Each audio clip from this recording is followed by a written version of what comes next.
On today's episode of the MilCom Founders Podcast, we'll meet Ira Koretsky, a communications expert and U.S. Army veteran whose journey began over 30 years ago at a high school science fair where he won the grand prize for his persuasive presentation skills. Ira served as a U.S. Army captain in the Medical Service Corps, where he managed healthcare IT systems and designed presentations for over 40 military and civilian executives. At just 21 years old, he gained valuable leadership experience as both a public affairs officer and chief information officer, skills that would later prove invaluable in his business career. After earning his MBA from the University of Maryland, Ira entered the technology world in San Francisco and Silicon Valley before founding the Chief Storyteller in 2002. Today, Ira helps organizations and leaders communicate more effectively through his company's Deliver the Expected Experience approach. A sought-after speaker who has delivered over 590 programs in 11 countries, he also teaches at the University of Maryland's Smith School of Business and continues to serve the veteran community as an instructor for the Veteran Institute for Procurement. We're looking forward to hearing about Ira's journey from military service to communication expert. Welcome to the MilCom Founders Podcast, where we champion and celebrate military community business founders. In each episode, we will talk with a MilCom business founder to learn how they work through various obstacles and opportunities in business and in life. I'm your host, Rod Loches. Let's meet today's guest.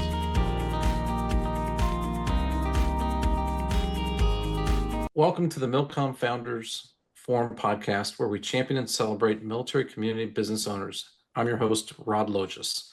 Today, I'm excited to champion and celebrate Ira Koretsky, an Army veteran and founder of the Chief Storyteller. I'm fortunate enough to know Ira for almost 20 years. Let's be upfront about that right now. I think it's pretty cool. But welcome to the show, Ira, and look forward to our conversation today. Thank you for having me, Rod. Absolutely. So who is Ira Koretsky? On a personal level, give me the name, rank, and serial number of who you are and what makes you tick. What makes me tick is it's the educator in me. So I don't remember the woman's name. When I met and I didn't know this, there are varying levels of facilitators for Myers-Briggs. People don't know this, and she's like the highest accredited. She explained to me, and I don't remember the code. I wish I would have remembered. The reason that I won was because of my communication skills.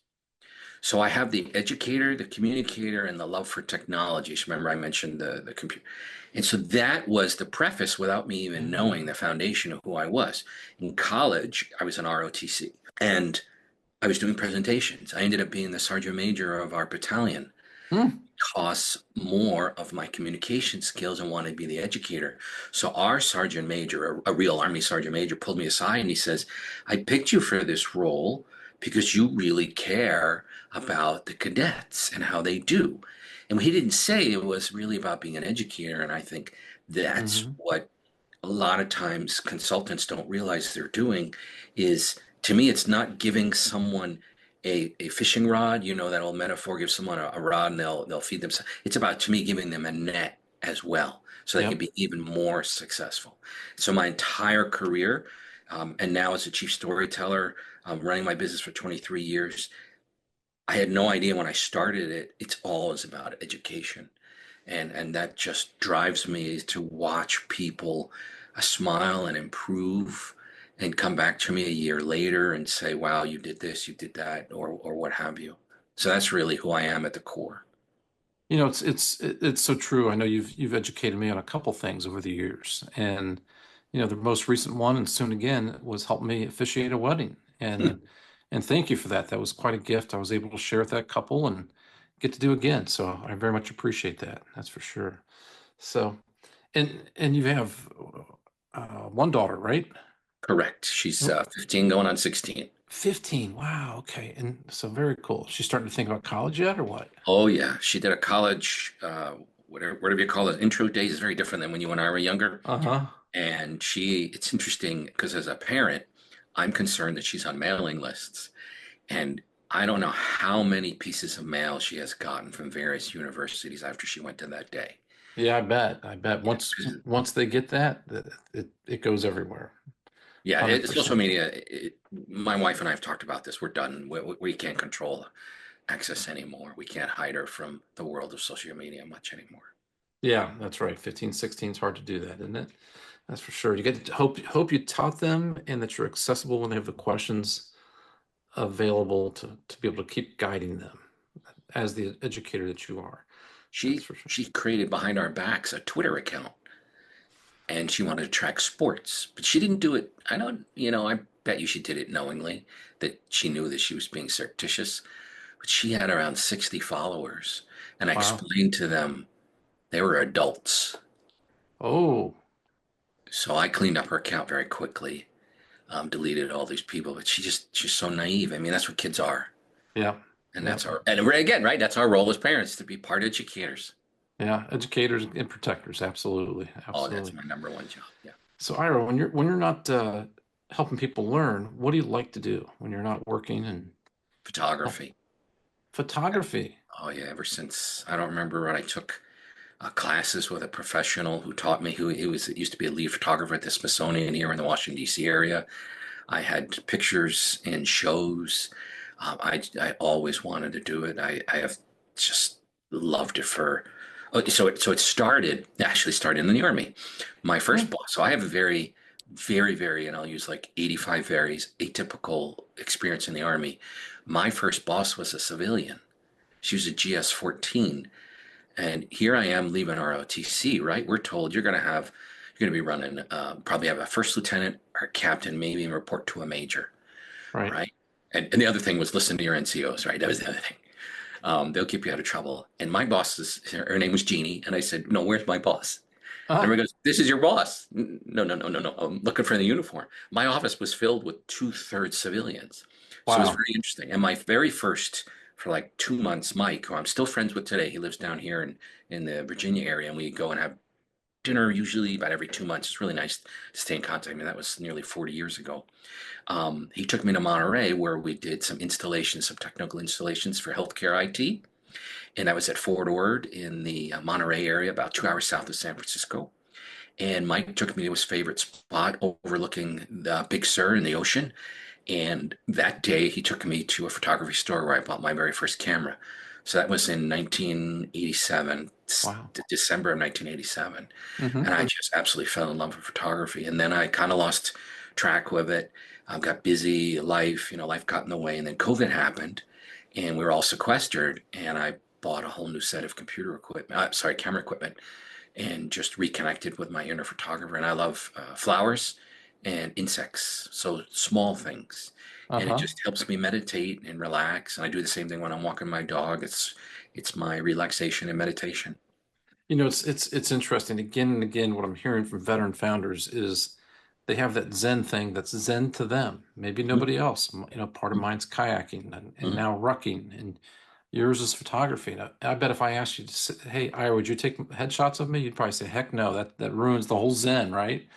No, I just feel afraid that I'll ruin them Uh-huh. because, and I'll keep this story really short. One of my army buddies from the 1987 called me in a panic. Her photographer canceled for an event for 200 women. And I said to her, I will be your backup. I don't have the skills to do indoor photography. And it's a once a year annual event that they're counting on. I was Yeah. I lost sleep that night praying. And then thank heavens one of my photography clients who does commercial photography was able to do it. But no, I mean Hmm. I would for you, of course, but I would make you sit there for 8 hours until I found the perfect picture. Uh-huh. Well, some people refer to me as an insect, so it would probably fit right in there with you. So Okay. I, Jeff that's Goldblum, The Fly. well, it's because I bug people so bad, you see. Oh, That's I didn't why. know that reference. That's very funny. There you go. Yeah, That's a yeah. dad joke for sure. That is definitely a dad joke. That is definitely a dad joke. That's for sure. Hey, so this little organization called the U.S. Army that you joined, how did that ever get in your head to think about? You're 16, 17. When did you first think about that? So economically, it was the primary driver for me to go to college. And my parents, at the time, ROTC was a 2-year commitment with no responsibilities after that. Hmm. And I did it and passed all the exams and the interviews and did it. And I absolutely loved the culture, the challenges, the camaraderie. I'm still friends with my alumni friends from. I went to undergrad Syracuse, and I'm a Maryland Terp for my business school. But I still talk to my friends from ROTC, and that was just an unbelievable experience. Like that sergeant major I mentioned earlier. I don't think, and I'm not saying it's not possible, but to get that kind of mentorship at 18, 19, I think is just beyond most people's opportunities. And I didn't know that until hindsight when I had to sign the contract. And because of how much I enjoyed the entire ROTC first 2 years, freshman and sophomore, I signed up on my own and finished and then joined the Army, and did what I did. Wow. Now, when did you go to Fort Lewis then? Was it 85? Fort Ord. Oh, did you go to Fort Ord for your ROTC training? Oh, ROTC training. When I went, it was Fort Bragg, East Coast. Bragg. Okay. Or Got in it. North Carolina. I know they're changing the name. I think it's called Fort Liberty currently, and it's going back to a different Fort Bragg. So when I was there, it's North Carolina Fort Bragg. Right. So that would have been in 1980, 83, 85, junior year, 85, 86, maybe it's 86, something like that. Yeah, I went through 85 out in Lewis. So I would have been 85. We're approximately the same age, so somewhere around there. yeah. Got it. But you went to Syracuse. I just went there last year with IVMF, which is a give back to the veteran community, and loved it up there. It's a gorgeous town, university, everything. So I really enjoyed my few days up there. Yeah. So, I teach at the Veteran Institute for Procurement, which is similar to IVMF. yeah, tell me about that. I was going to just ask about that. You've been involved with that for a number of years now. Since it started. Yep. Since it started. Wow. Yes, I believe it's 2006. I've taught, I believe, 20 programs for the VIP start. So it's called Veteran Institute for Procurement. And I believe there are 5 programs today. There could be more. All you have to do is type in the website, but there's start for companies. Companies. And all of this is about doing business. They just did corporate, which I'm going to be teaching in the fall. So everything else was designed around military, exiting military, or current military that want to do more business with the federal government. So START is for brand new companies or companies that want to just start with the federal government. Generally have less than 2 people. That's why I kind of fade or what you call favor saying new companies. They're generally newer. And then grow is, I believe, you have to have 2 FTEs, full-time equivalents. And then they have advanced, which is even more successful companies that have grown. They have aerospace for companies focused on that. They have international for companies that are trying to do business internationally. I can't remember if it's corporate or commercial. They just changed the name. Forgive me on that. And that's for companies that are really want to grow their business. I believe that's it. So I'm a VIP Grow graduate because I have 14. Right now, I have 14 engagements with the federal government that I've had over the years, over the 23 years. So that pushed me out of the start. And I've taught the VIP start since the beginning. And I believe I've done 19 or 20. So I'm at like 1,300 VIP grads that I've taught. Wow. And I teach what's called the Big 3. So that's the elevator pitch. In the federal government, it's called the capability statement. In corporate parlance, it would be your one-page capabilities brochure, and then the capabilities presentation. And in corporate parlance, that would be your sales presentation. That's really cool. How many kids have gone? Not kids. How many students have been through this program with you then? With me personally, I teach 1 2-hour block of a very 3-day intensive program. So about 1,200, I believe, I've personally taught. That's amazing. And overall, I believe they hit 3,000 in January. That's fantastic. Thank you they for just doing keep that. growing. Yeah, I have so much fun because I get to make fun of all the services. I have my little shtick where I make fun of that. I don't want to spoil it if somebody's on here and wants to be it. But so here's the pitch is any veteran that wants to do business with the federal government is eligible. And it's free locally. So you have to come to the DC area. Your transportation of how you get here is on your own. But everything else, the 3-day program is all on the house. That's fantastic. And that's up in Montgomery County, right? Yes, it's in Potomac, specifically at what's called the Bulger Center. It's a U.S. Postal Service training facility. Got it. Okay. You'll probably see me sitting there in the near future. We're doing more and more business with the federal government, and it's time, or government contractors, and it's probably time for me to go and experience that. That's for sure. I promise I won't make fun of you. Well, yes, you will. I know you will. That's okay. Hey, Guy Timberlake, does he work with you on that? We do not work together, but I've known Guy a long, long time as well. Okay. He teaches his how to do better procurement searches. I forget what it's called in what is that database called where they post all of the opportunities? Oh, FedBiz or No, no, no. That's the commercial, the federal government one. yeah, I Sam, can't think of it. Sam. Sam. So Okay. he's just a whiz and an expert at how to dig in and find opportunities. Uh-huh. And that's what they've engaged him with. Yeah, guy's just a fountain of knowledge about how to do business with the federal government. Yeah, Yeah, I've known him for years. I've done programs with him as well. got it. Very cool. Very cool. So you spent how long on active duty? 8 years? 6 years? 5 years active duty, 3 years Oh, inactive. okay. And so what's a story that happened that you participated in while you're in the military that was either funny or that you enjoyed that stuck with you the rest of your life, no matter what? There's that one story, or there's probably 10 or 20, but what's one of those stories that have stuck with you forever? So I'll tell you two quick ones. I was the CIO, Chief Information Officer of the Army Hospital. The DUM, that's what it was called back then, who was the CIO of the entire Fort Ord base, called me to his office. I'm a promotable first lieutenant, promotable to captain. I'm in an 04 slot, so I was filling up big britches. The colonel calls me in and says, "Look, I will be your friend as long as you keep the doctors away from me." Ah, Because they would ping him for every single little thing. And he said, "You keep them away from me and I will keep you happy." I said, "Yes, sir." So I got a phone call from a lieutenant colonel. I don't remember what kind of doctor he was. And he wanted to mail out letters to all of the patients under whatever it was. I can't remember. And he needed the phone number for the DUM to get permission to do that. And I said, I can't do that, sir." He goes, "Are you telling me no?" Uh, yes, sir. "I will see you in my office now." Yes, sir. So I ran down the hallway. uh, My boss was a full colonel who was gone for the day. I didn't know that. And I just peed in my pants. uh-huh. I ran upstairs. I actually saluted indoors. And it turns out we became very good colleagues, the colonel. And he said, "Why would you say no?" And I explained to him. I said, "You never came to me, sir. You never asked me for help." He goes, "You're right. I didn't." So when I was bold enough to stand up for what was right, we ended up being colleagues. So that's Uh-huh. one. And the second one is really an amazing thing. And this is where the DUM helped. So nurses and doctors cannot afford to spend 2 days off post going to training for computers. Half a day max. And I talked to all the chiefs of the various departments. So I created an entire computer center upstairs in a gigantic room that was never used.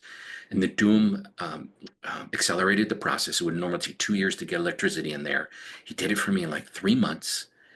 Do you remember those magnetic boards where you would put what was going on and you'd track things? Oh yeah. Yeah, yeah. I spent Status like boards. $500 on that. My chief of staff was arguing with me. It was a waste of money. We had 2 classes on there for like WordPerfect and whatever. Huh. By the time I left, there wasn't a blank spot on that map or on Uh-huh. that board. We had so many programs. People would constantly tell me how awesome it was. And so I'd learned talk to people, figure things out, and bring people together and build coalitions. So those are my two favorite stories. It's interesting you say that because people think the military is all about do this, tell that, and it's really about collaboration and figuring things out together. And so often, and then once you figure things out together and make an agreement, then you go forward with whatever that final decision is, Right. and you leave all the other alternatives back, behind you. And I think it's just an amazing thing that I also learned from the military. That's for sure. So it's very cool. Right. So you had one more story, you said? No, I was just going to tie it back to Mike, who was my Big Sur Yep. experience. So those are my three big ones. Yeah, absolutely, absolutely. So fast forward, how long after you got out of the military did you decide to start the Chief Storyteller? Was it the next week? Was it? I did not decide. So After I got out of the Army, I was Michael J. Fox in Secret of My Success. If you're not familiar with that movie, he looked like he was 12, like I did at Uh-huh. the time. He was either way underqualified or when he fixed his resume, he was overqualified. And I was having those experiences because on paper, and this is where the military, if you remember whatever that Army slogan was, we do more than than most people do but in an entire day. Yep. And I had way more on paper than anybody that at my age that could touch. But no one would hire me because I was too young. Hmm. And I struggled and I got a consulting job. And it was really fun. And I got that and I started to grow. I got my MBA from the University of Maryland, had more opportunities. And the dot-com world happened. And I moved from the Washington, D.C. area out to the San Francisco, Silicon Valley area. And about 9 months later, something like that, it was a poorly run business. They lost all of their funding and I lost my job. 3 months later, I got a new job. And shortly after that, 9/11 happened. Hmm.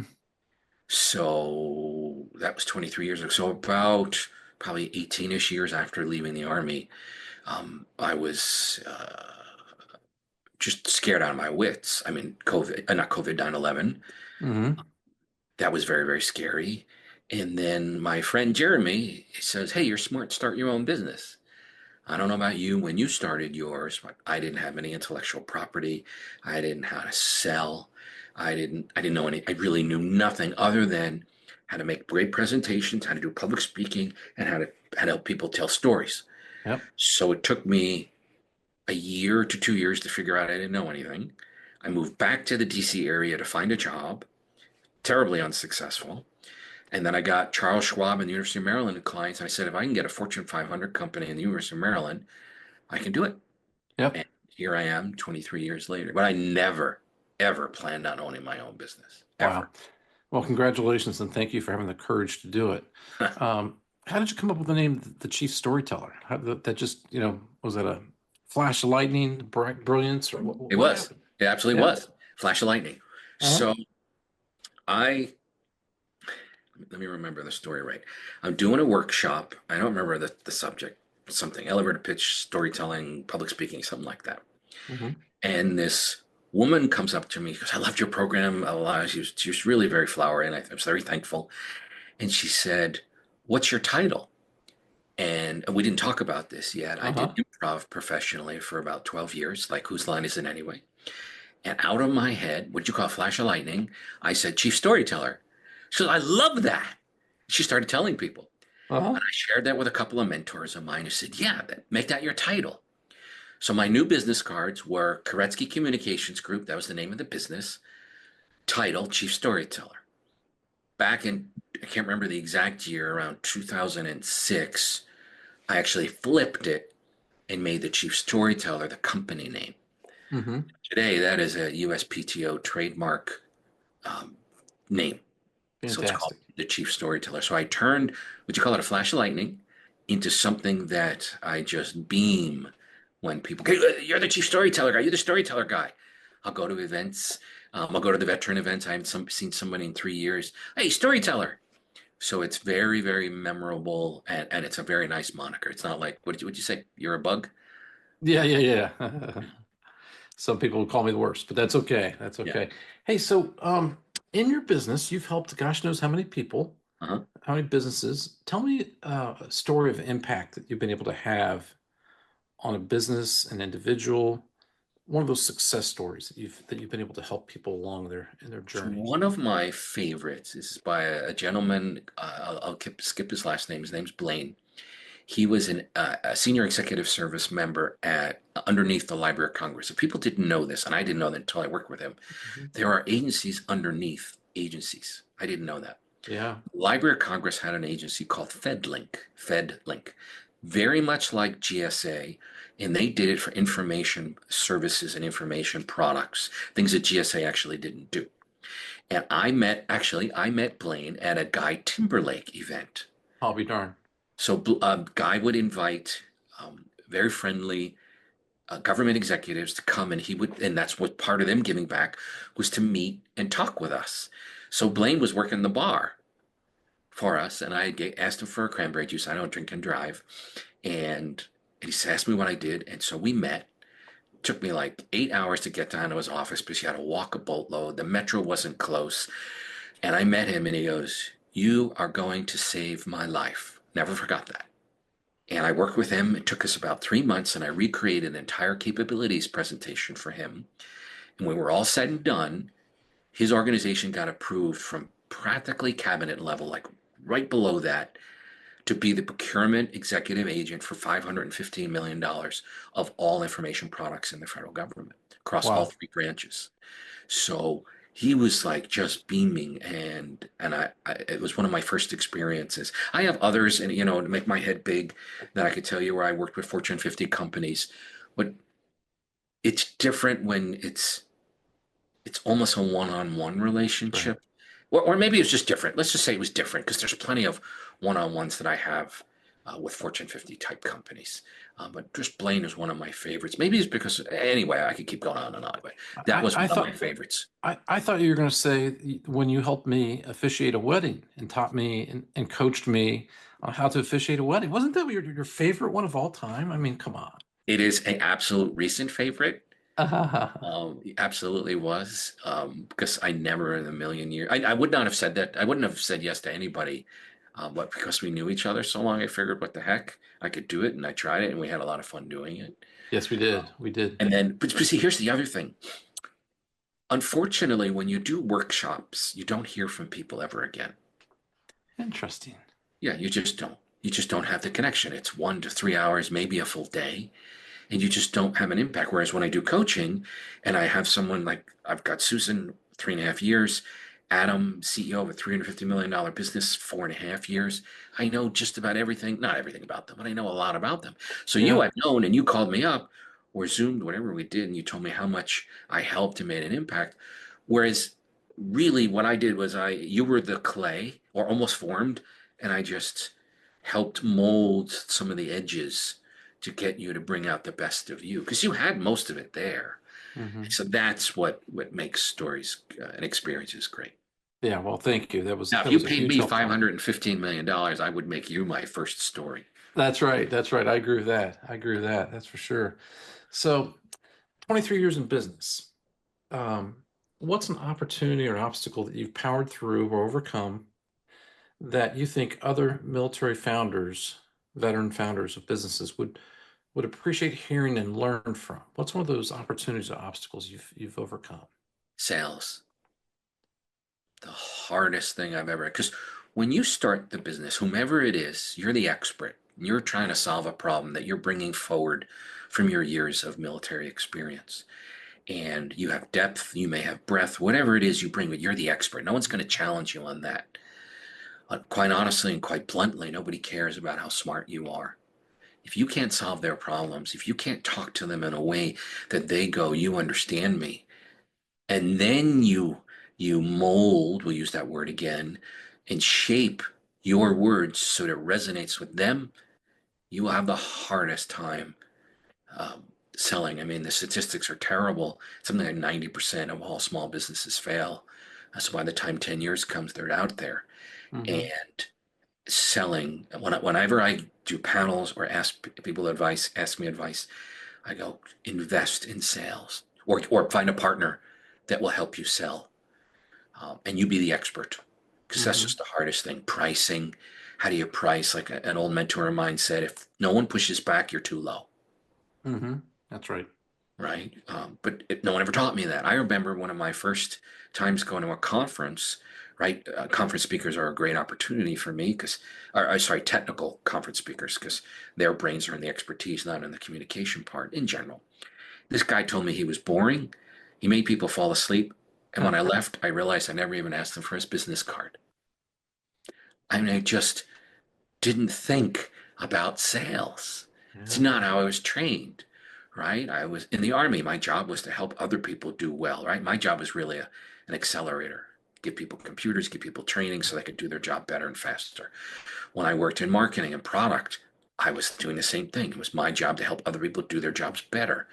Hmm. So I was always a giver, an educator, whatever it is. So it's never about selling just enough or learning how. Like I remember I was at a lunch and it was early days and somebody brought me their presentation because I told them to. They brought the entire printout, and I reworked it, reordered it, told them exactly what to do, and I wondered why they never called me again. Uh-huh. In 2 hour lunch, I told them everything they needed to do. Uh-huh. I didn't know what I did wrong. Yeah. Gave it away. I know, but I Yeah. didn't. Yeah. So all these things I learned. I joined Chamber of Commerce here, the Montgomery County Chamber. There was a lead share where I met some amazing people who taught me various aspects about selling. Mhm. And then I was able to partner with different people. Like I co-partnered a workshop series, and Alex brought in the business, and I designed all the training materials. And he did his thing. He was on the sales side, but I was the deal. Yeah. So I found partners and learned, and I still have, you can't see it, but I have my shelf of sales types books, like Accidental Salesperson was one of my favorites. Mhm. In fact, if I remember right, the gentleman's name is Chris Lytle, but the Accidental Salesperson gave me thought about how to put intellectual property around what I do. I remember an old alumni brought me in at a very large local business, and he said to me, "You have processes for storytelling?" And I was offended. Hmm. Right? A good salesperson would turn that into an opportunity to talk about success stories and frameworks and how you put a seemingly amorphous soft skill into a real hard skill. And I walked away again empty-handed. Yeah. So all of those little, there were no huge, nails in my armor, but there were so many that I was a walking cartoon of water shooting out. And I Mhm. had Yeah. to fix that. And it took me a while to learn what all of these different things meant. Yeah. Well, one of the things you mentioned was, well, there's a couple things, is relationships is always at the heart of business. So you've probably heard me say it when I go to a networking event. People say, what do they say? So what do you do? I joke around and say as little as possible. Why do you do what you do? What do you love? And I think when we get the people to truly open up and get to know that person, then we might do business together. Because I don't really care if you're an IT guy or cyber guy or a photography lady, whatever, it doesn't matter. But why do you do it? When I understand somebody's why on a personal level, then I might do business with them. And that's how I like to start everything. It's just Mhm. amazing, that's for sure. Mhm. And service. What I find again and again, Ira, to me, sales is very important. But what I found is it's got to be, for me, it's got to be genuine. It's got to be service first. And the more we help others, in the end, the more we get back in return. If we're trying to take, we just don't get. And that's probably the way the world should really work, is the more we help others, the more we help ourselves. And I like that. That approach I, works for me. I'm in 1,000,000% agreement. It's one of the Yeah. nice things about being my own boss. I'll tell someone I don't think it's the right opportunity. Yeah. We're not a good fit. Where a lot of other people I think would just take the job. Yep. Absolutely. Now, here's a question. What's the end game for the chief storyteller? Have you thought about in 5 years, in 3 years? You got that IP. How would you like to see that sunset with you? Interesting you would say that. I met with my financial advisor. So my dream is to drive this tank type RV so I can go anywhere I want. It's got a 1,800-mile range. Yeah, it's a monster. And the company's actually called Storyteller. I want to email the CEO and go, "I'm the chief storyteller. I want one." So we're already talking about that. And a friend of mine, actually, and I believe he's a Navy vet. I know he's a vet, but I'm trying to remember. He runs a business on helping company CEOs exit. And I asked him that very question, and he goes, "Unless you have intellectual property, you're gonna have a hard time selling your business."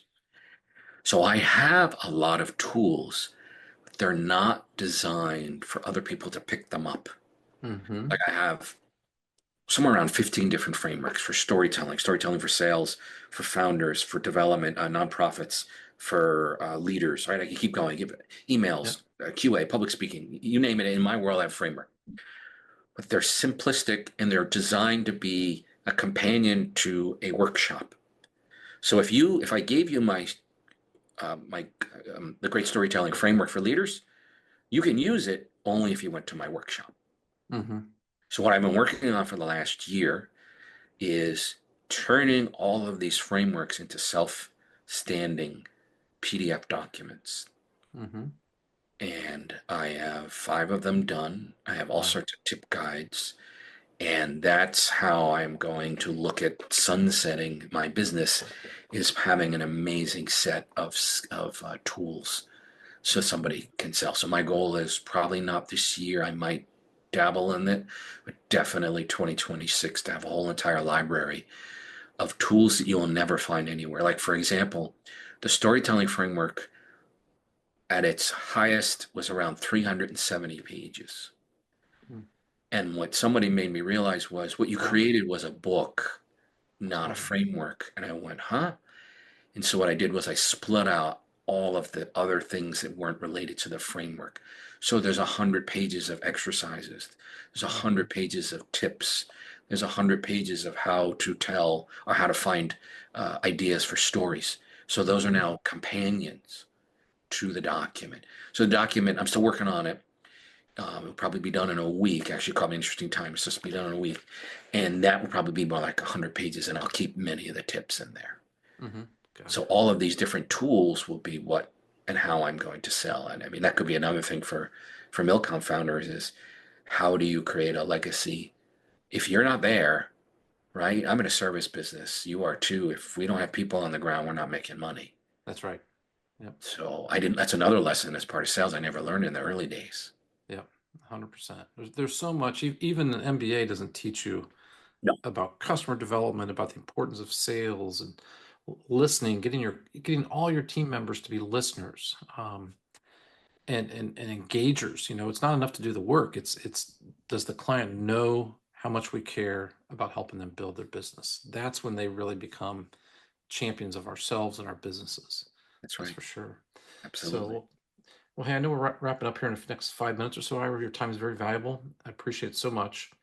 What's an insight you want to share with other veteran business founders that I haven't asked you about yet? You're like, every veteran business owner ought to know about X, Y, or Z. What would that one Partner, thing?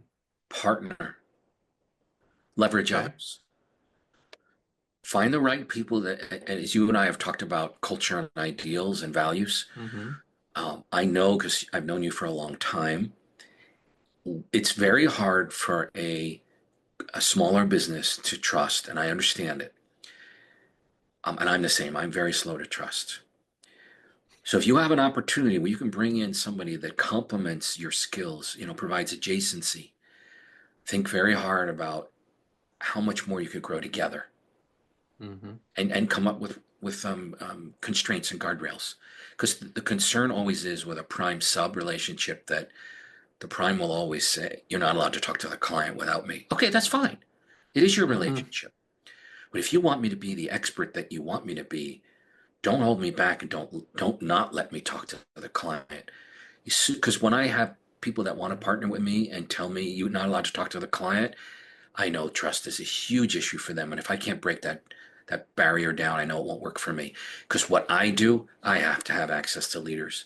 I'm defining messages for an organization. I'm helping them tell their story so they can be more Right. successful, whether it's a government or corporate or nonprofit. So Barbara Ash from VIP, Veterans Procurement, taught me many, many years ago, you've got to think about partnering. And with Mm-hmm. VIP, there's something like 1,000 companies in there or whatever it is, 1,600 companies. And Mm-hmm. I look for opportunities to find partners, right? You and I have made referrals through the years. We Right. trust each other now, right? Mm-hmm. So that's my big advice when, especially if they're not sales focused or don't have that innate sales skill, is partner. Yeah, that's right. That's right. So, Ira, what resources, what 2 or 3 resources have you used successfully in business? Books that you go, that's the number one book you need to read, or blog or podcast. What are some things that you use? And YouTube University, one of my old clients used to call it that.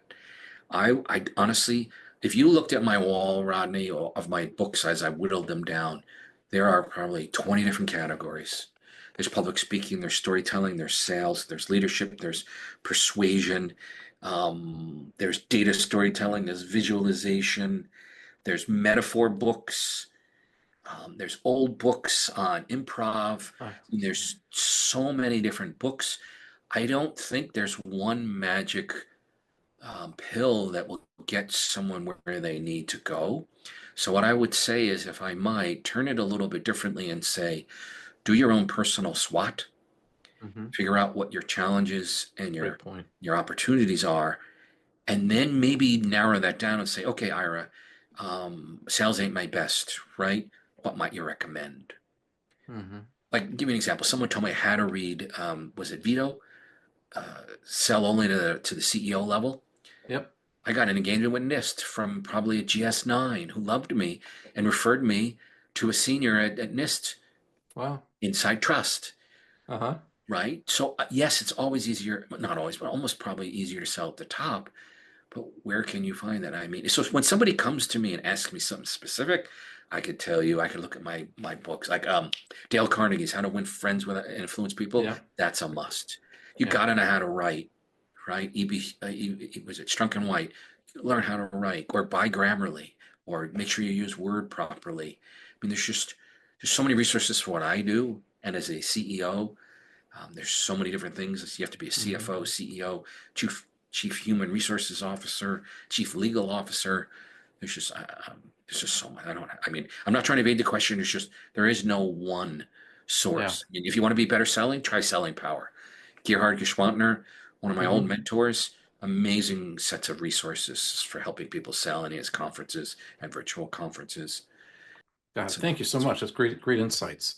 Ira, is there one question I haven't asked you yet that I should have?